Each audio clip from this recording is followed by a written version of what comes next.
Help me ducks, it's Simon here. Welcome back to the Hermit's Cave. How is everybody doing? Please forgive the background noise. I've got the windows open. It's another hot one here in the UK today. And I've had to turn the fan off, otherwise it really is distracting. Anyway, I'm here. It's the last day of June. Tomorrow is 1st of July. And I've been looking at the decks. I've just done my evening reading, which I've really enjoyed. So the deck that I've completed, that I've just done my evening reading with, is the Joker Tarot, which I have been using throughout the month of June.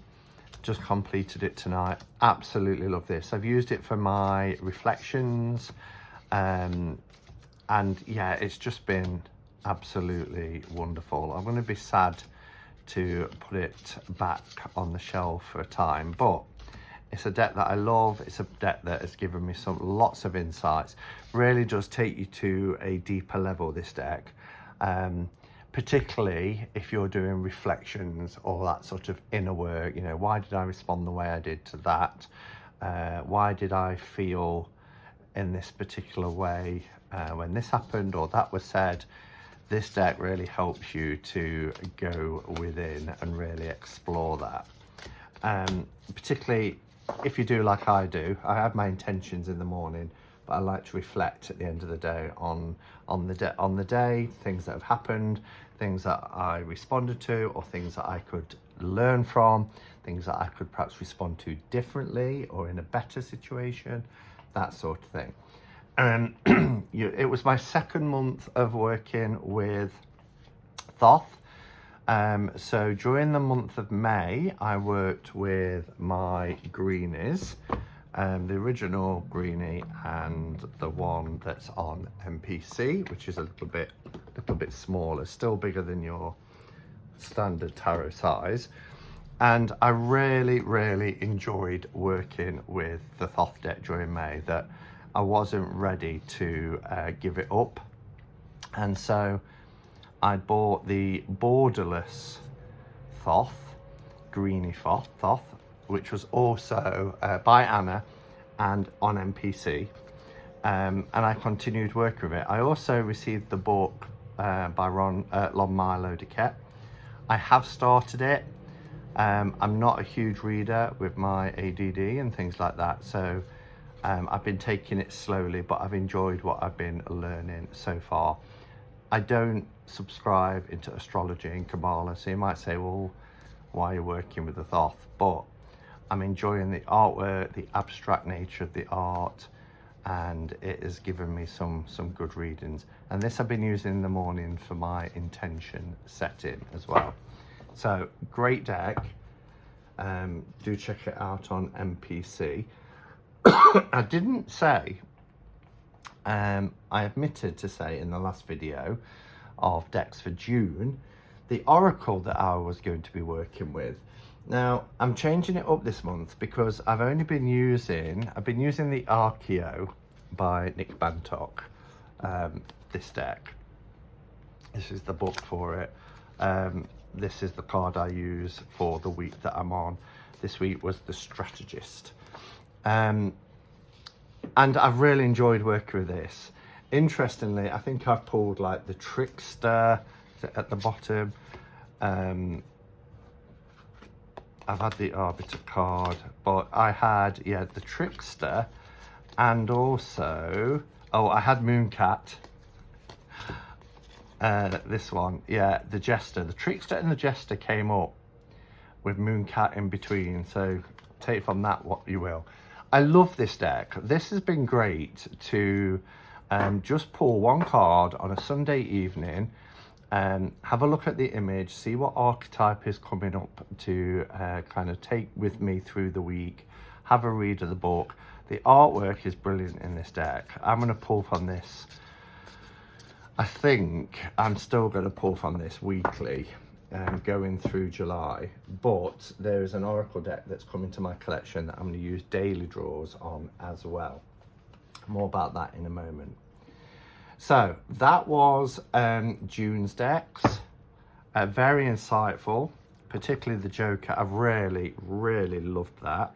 I've enjoyed carrying on with the Thoth study and enjoyed the borderless way. If I'm honest, I'm glad I've got this, but going forward, if I'm going to be working with Thoth, I think I will continue to use the ones with borders.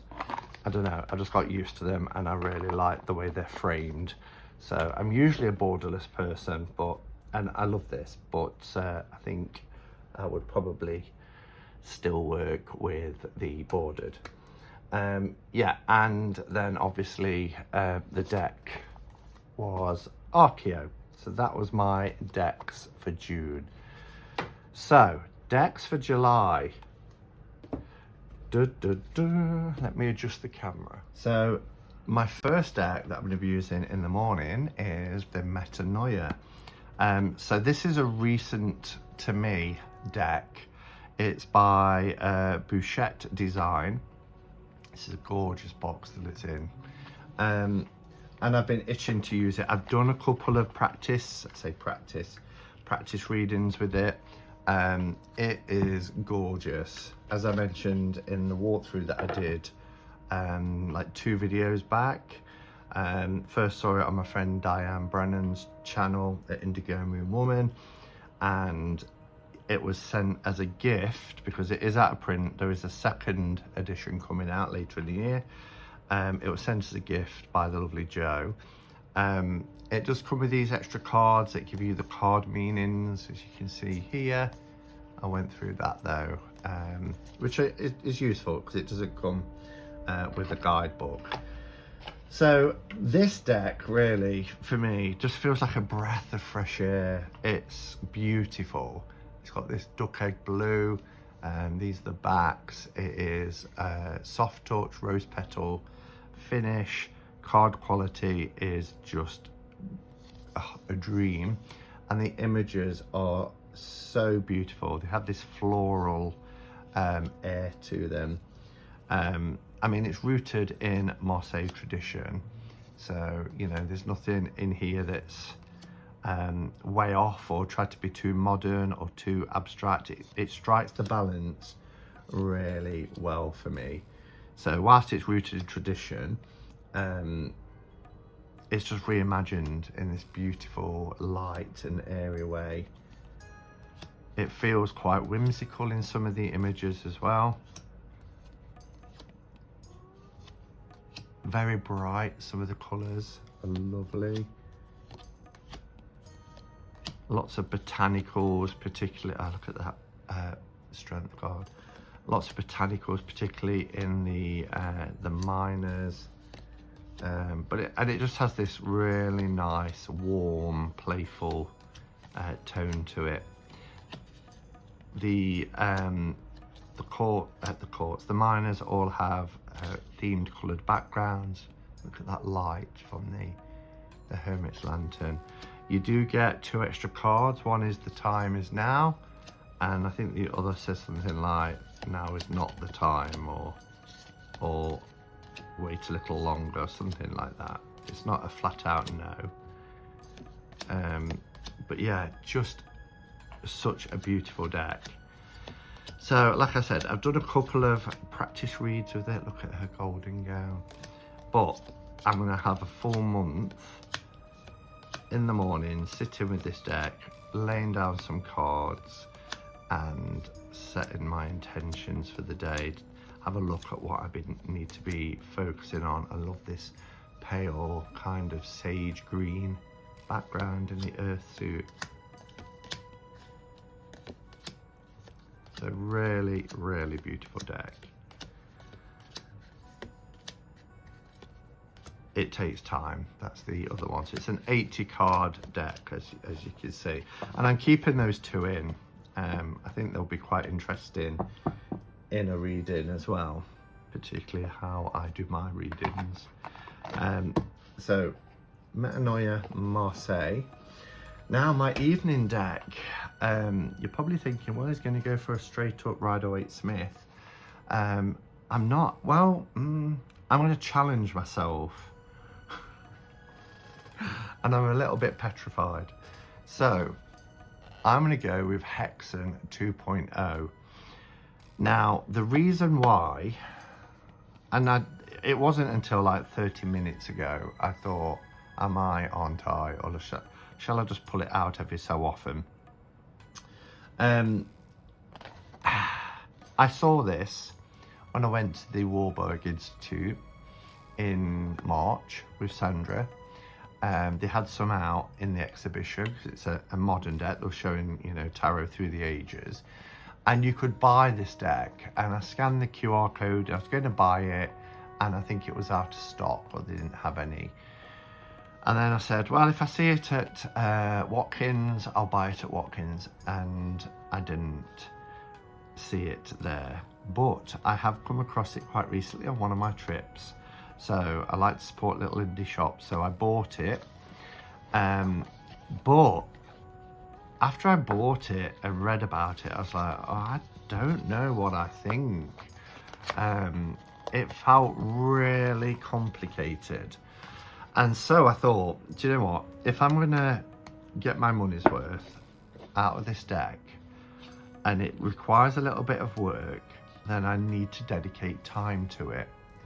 So therefore, by putting this in as one of my decks to study through the month, I am forced to work with it for 31 days and try and get a little bit of a grasp on it. The reason why I've chosen it for my reflections as well is because I think the images in here aren't really, for me, you know, if I'm laying down 3 cards at the start of the day, that's a lot.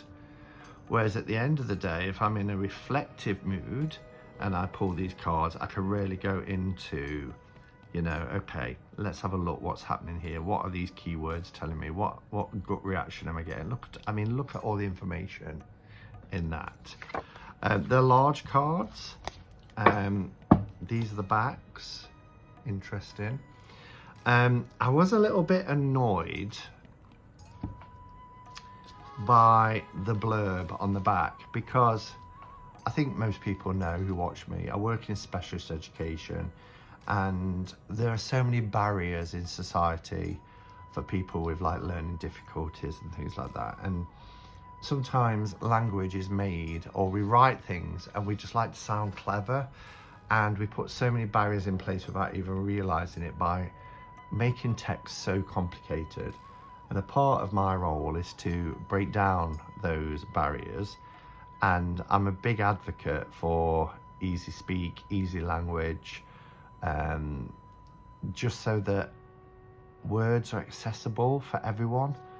So on the back here, it says, this visionary cybernetic oracle offers the secret key to our technocultural world. After a decade out of print, this rare tarot deck, renowned for its unique vision and prophetic themes, returns in a highly anticipated new edition. Fine so far.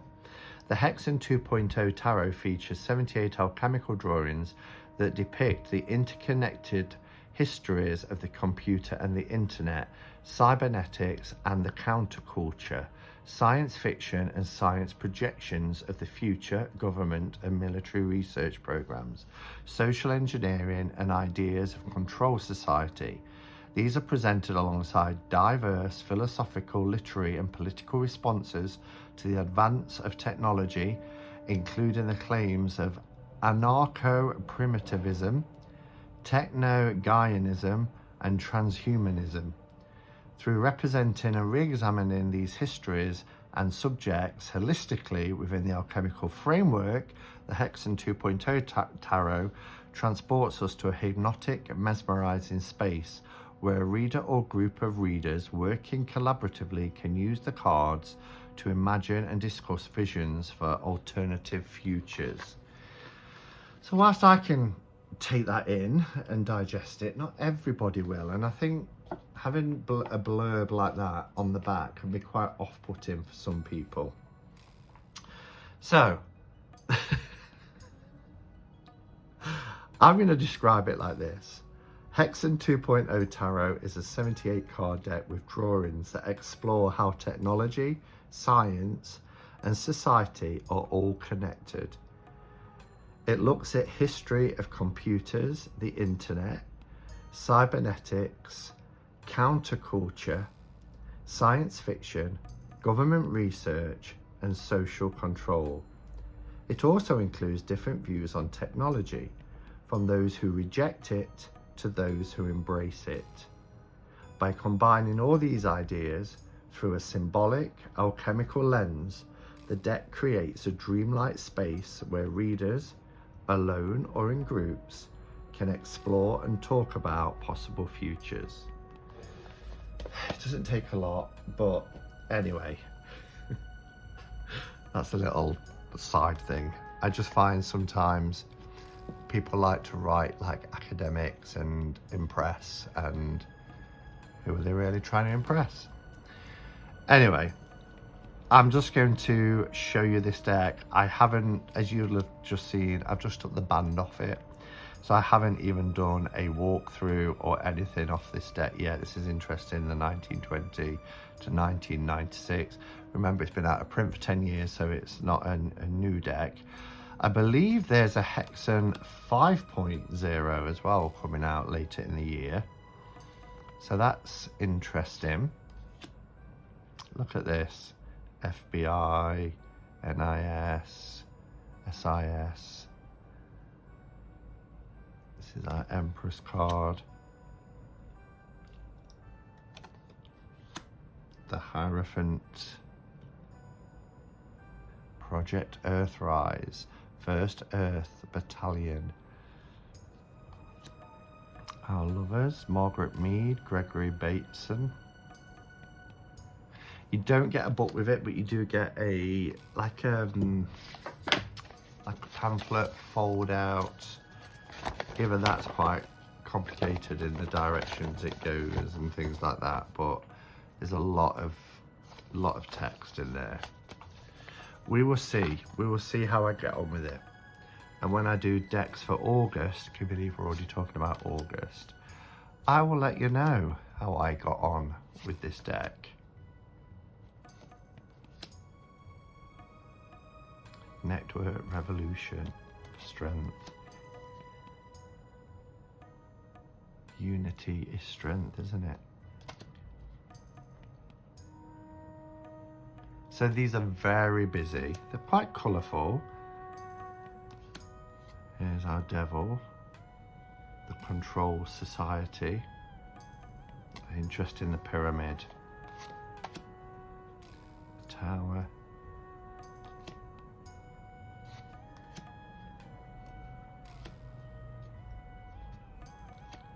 Ethics.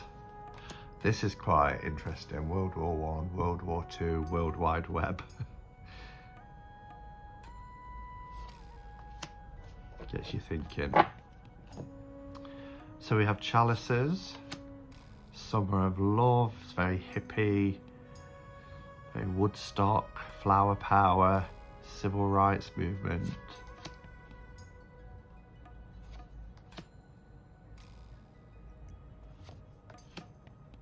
H.P. Lovecraft,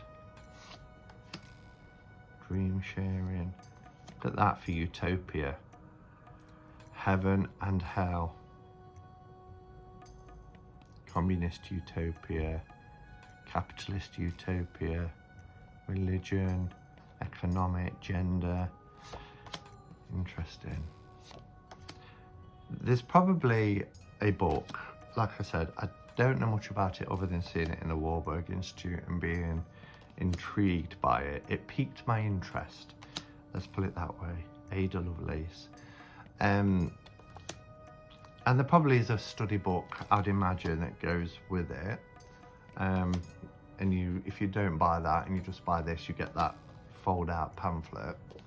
I'll have to look into that, because if I get halfway through the month and I'm struggling with this deck and I need further insights, then a book might be useful.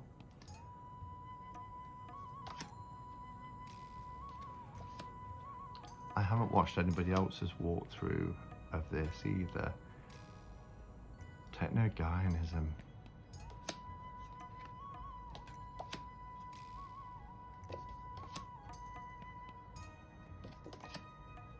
Okay, well, I'm not going to show every card. LSD for the 9 of Wands. Acid Rock.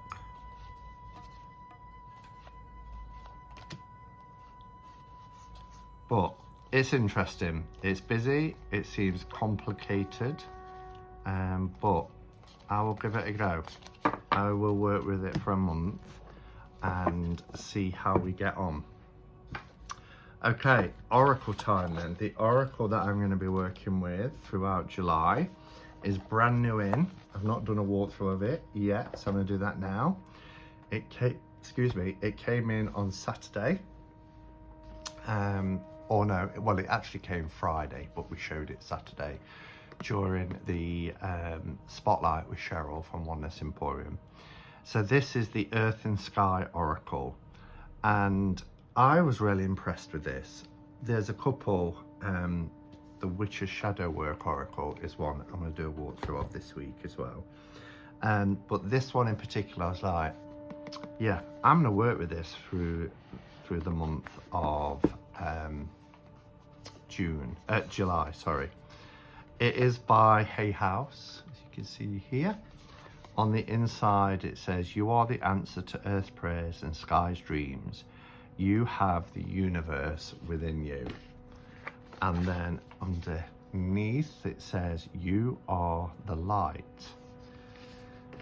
Lovely 2-part box. It has a chunky guidebook of nearly 200 pages, 186 pages. There are no colour images or any images, in fact. But it does, this deck does have suits, I believe. I think there's like a moon suit. Have I made that up?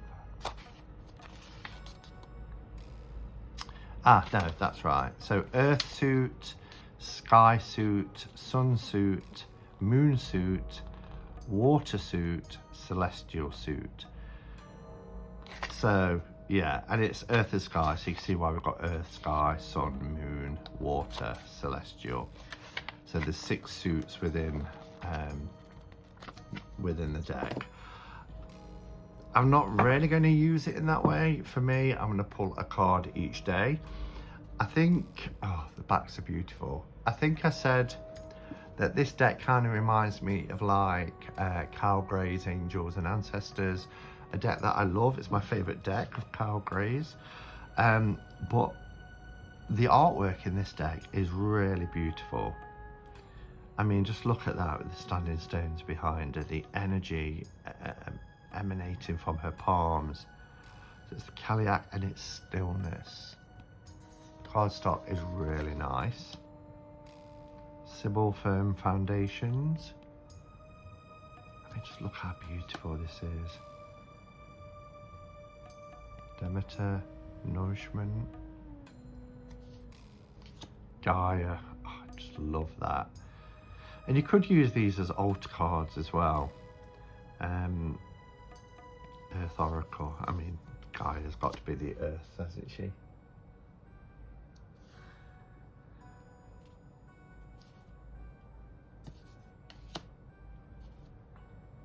Look at the honeycomb behind her. Community, yeah, the beehive of the community's got a bee there as well.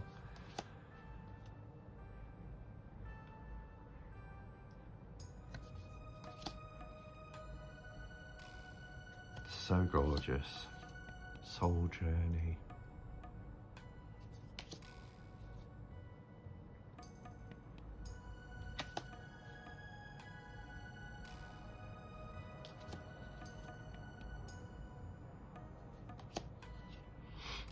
Oh yeah, Change. Beautiful rainbow colours.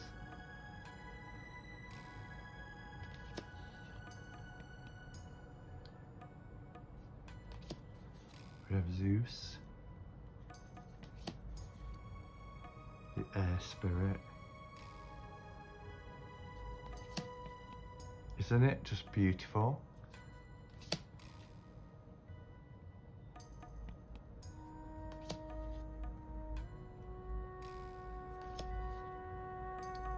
Owen, divine purpose.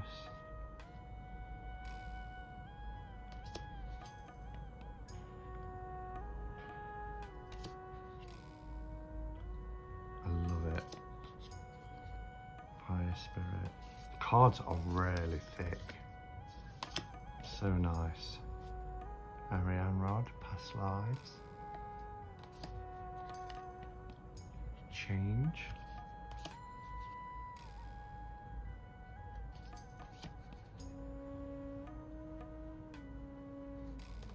I love this image. Isn't that just beautiful? Ah.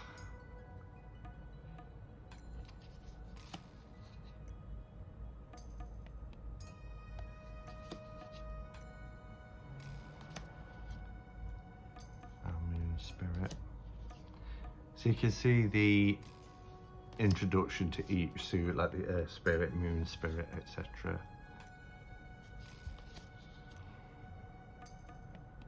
Gorgeous.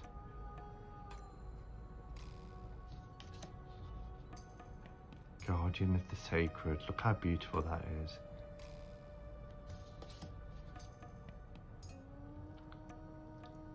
Sarasvati. Tiamat. Just beautiful. Then we have water spirit. We have the Tor there in the background.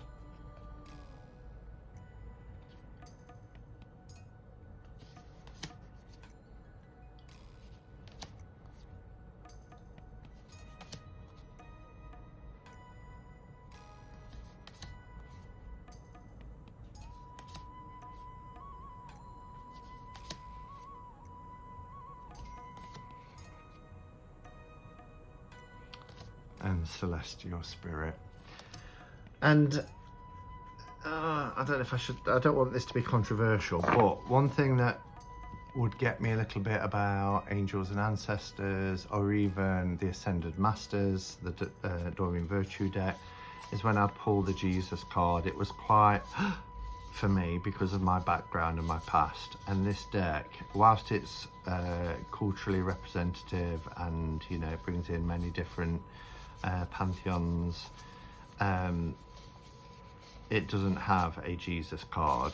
I guess there are some images that are Jesus-esque, but I think this is why I think I'm going to prefer this deck to those other two. But yeah, so I'm going to be pulling a card a day from that, but still keeping with the Archeo deck as well. In fact, I'm going to leave that out, ready for the morning. All right, so that is my decks for July. Let me know what decks you're going to be working with through the month of July. I'd be really interested in hearing as well. And if you have any of these decks, particularly Hexen, let me know how you've got on with it, because that would also interest me. All right, thanks for watching, everyone, and until next time, go in peace. Namaste, and blessed be.